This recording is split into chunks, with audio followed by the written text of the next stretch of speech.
Amados irmãos, a graça e a paz do Senhor. Estamos finalizando o nosso trimestre, um tempo muito maravilhoso que nós passamos juntos. E hoje, nesse último devocional, eu quero agradecer a todos que estiveram conosco nesse tempo de preparação, de estudo, onde aprendemos juntos, sobre a palavra, aprendemos junto a comunhão, aprendemos juntos o serviço também, principalmente aqueles que se dispuseram em participar gravando os seus devocionais. Eu tenho certeza, na verdade eu não tenho dúvidas de que esse tempo foi muito bom para você. E hoje a gente finaliza a última lição tratando sobre a vigilância. Conserva a pura igreja. Essa é a nossa 13ª lição, ao qual a nossa revista ela estabelece, e nós entendemos que todos os devocionais teve uma direção, irmãos, para a igreja do Senhor, para o fortalecimento, para a fixação de uma visão e principalmente o entendimento do valor que a igreja tem para o reino de Deus nesta terra. E hoje nós temos, na verdade, 2 textos que vai nortear o título dessa devocional, que é Deus confirma o trabalho da igreja. 2 textos, um no Antigo Testamento e o outro no Novo Testamento, formatando uma conexão de amor, de oração, de respeito ao trabalho que cada um de nós exerce dentro da nossa comunidade da fé, que é a nossa igreja. O primeiro texto, irmãos, está no Salmo 90, versículo 17, que diz: "E seja sobre nós a graça do Senhor, nosso Deus, e confirma sobre nós a obra das nossas mãos." Sim, confirma a obra das nossas mãos. O outro texto, queridos, está em Atos, capítulo 9, versículo 31, que diz: "Assim, pois, as igrejas em toda a Judéia e Galiléia e Samaria tinham paz e eram edificadas e se multiplicavam, andando no temor do Senhor e consolação do Espírito Santo." Queridos, há uma obra, quero que nós entendamos bem isso, há uma obra ao qual nós estamos inseridos e que não tem um tempo definido para findar. Na verdade, esse tempo tem uma promessa, mas sem definição de quando isso virá acontecer. Estamos diante de 2 textos que se fundem, se conectam para estabelecer aquilo que o tema da nossa devocional estabelece. E que tema é esse? Há uma confirmação de Deus, há uma compreensão positiva de Deus para o trabalho da igreja. No primeiro texto, no Salmo 90, escrito por Moisés, relata situações da vida que aparentemente não tem solução. Moisés, um líder, um legislador nato, quando escreveu este salmo, queridos, ele estava passando por momentos complicados no deserto, pois já tinha vivenciado dor e sofrimento. Meus amados, oração é uma atitude que nos aproxima de Deus. E aqui, nesse contexto, Salmo 90, Moisés faz uma oração. Podemos ler e orar este salmo, clamando ao Senhor. Preste atenção por segurança, paz, confiança, aleluia, paciência, tantas coisas. Mas você sabia, queridos, que toda oração tem um alvo a ser alcançado? Vou te falar alguns. Na verdade, temos pelo menos 16 alvos ou 16 motivos para impetrar diante de Deus uma oração. Eu vou citar alguns: convicção de pecados, regeneração, perdão, salvação, aleluia, obediência, avivamento espiritual, santificação.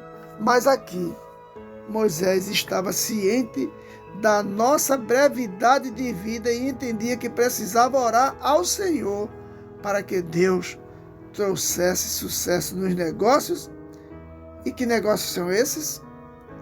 Não são os nossos negócios da vida, da nossa vida cotidiana, e sim os negócios do alto, os negócios do reino, os negócios do Pai.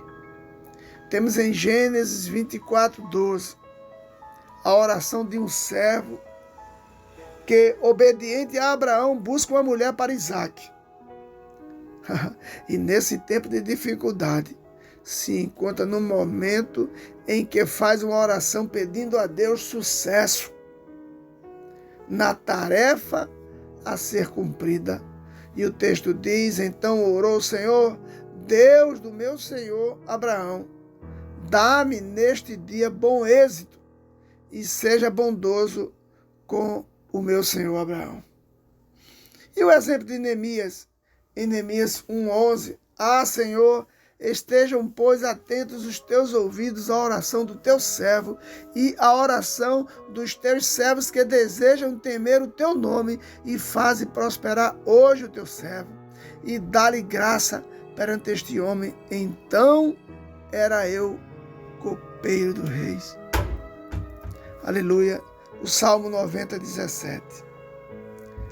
Ele contempla este entendimento de que Deus, Ele vai nos abençoar nos nossos negócios, principalmente os negócios, as nossas atividades ligadas ao reino, porque no Salmo 90:17, o salmista Moisés, ele vai dizer: e seja sobre nós a graça do Senhor, nosso Deus, e confirma, aleluia, ó Senhor, sobre nós a obra das nossas mãos. Sim, confirma a obra das nossas mãos. Já no segundo texto de Atos 9, encontramos Saulo em Damasco e em Jerusalém após sua conversão, meu irmão. E após vivenciar dias de intenso trabalho, pregando nas sinagogas, né? E o que é que ele pregava? Que Jesus é o Filho de Deus. E aí passa de perseguidor para perseguido. Quando chegou a Jerusalém, querido, Saulo encontra os discípulos escondidos com medo. Mas Saulo sempre foi um homem destemido e conduziu os apóstolos à liberdade de atuar em Jerusalém. E aí entendemos que sempre, no final, Deus vai estabelecer a sua vontade para trabalhar o trabalho diligente, no sentido de exercer a nossa missão.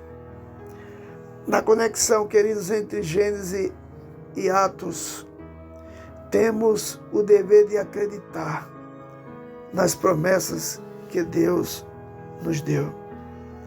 Qual é a tua dificuldade hoje para exercer algo na tua igreja? Seria medo? Seria dúvida? Seria insegurança? Olha, querido, nos dois textos, as personagens não estavam vivendo o céu de brigadeiro. Muito pelo contrário. Dificuldades era a palavra da vez. Mas sempre Deus vai nos levar, aleluia, a uma dimensão de vitória nele, Jesus Cristo, o autor e consumador da nossa história. Aleluia. Você sabia, meu irmão, que as igrejas na época da igreja primitiva, ela estava sempre ligada aos lares dos discípulos, daqueles que seguiam a Cristo. O conceito de casa era sagrado para a maioria dos judeus. Ela era o seu pequeno reino, fosse humilde ou dotada de riquezas. E quando nasceu a igreja do Novo Testamento, o lar ainda mantinha uma posição proeminente. Muitas das pessoas que criam em Cristo traziam consigo toda a família, como fez Cornélio, cuja casa era bem grande. Além dos parentes, eles convidaram aos amigos íntimos para ouvir a pregação de Pedro, conforme Atos 10, do 7 e 24. No caso de Lídia, mulher maravilhosa, também ela e toda a sua casa se converteram, conforme Atos 16, 15. E o mesmo se deu com o carcereiro de Filipos e sua família, conforme Atos 16, 31 a 34. Tratando-se de família, irmãos, ricas, a palavra casa compreendia também os domésticos, empregados e talvez escravos. Em alguns casos, a fé cristã dividiu famílias, mas também era muito comum famílias inteiras aceitarem o Evangelho em conjunto. Veja a importância, querido, da igreja e o nosso lar. Embora não fosse muito fácil manter a santidade do lar, os cristãos primitivos, queridos, se esforçaram muito nesse sentido. Sempre que possível, eles realizavam suas atividades nos lares, conforme Atos 2,46. Quando Paulo citou as pessoas que havia batizado, mencionou a casa de Estéfanes, 1 Coríntios 1,16. Depois, ao escrever a Timóteo, mandou uma saudação especial para a casa de Onésimo, Onesífero. Que nome, né? 2 Timóteo 4,19.